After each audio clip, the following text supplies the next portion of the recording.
bildiyimiz kimi hər il sənəd qəbulu olur. Yəni ki, ali təhsil müəssisələrinə qeydiyyat. Bu qeydiyyat fevral ayının 18-dən mart ayının 5-nə qədər keçiriləcəkdir.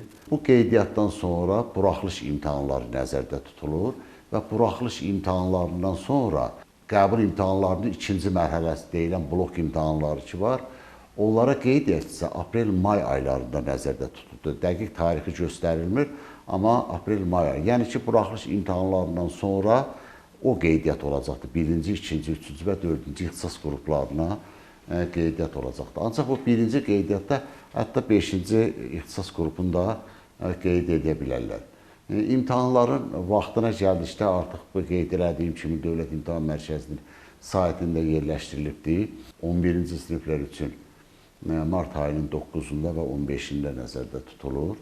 15-də nəzərdə tutulur. Naxçıvan Muxtar Respublikası ikinci zona olduğuna görə, yəni birinci zona ayın 9-da imtahan verilir, ikinci zona 15-də, ona görə Naxçıvan Muxtar Respublikasında buraxılış imtahanları ayın 15 üçün nəzərdə tutulubdur.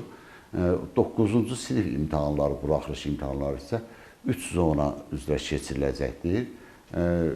Onların da tarixləri artıq açıqlanıbdır. Ona görə də Naxçıvan Muxtar Respublikası hələ ki 3-cü zona nəzərdə tutulur bu günə qədər. Ola bilsin, onda müəyyən qədər dəyişiklik də ola bilər.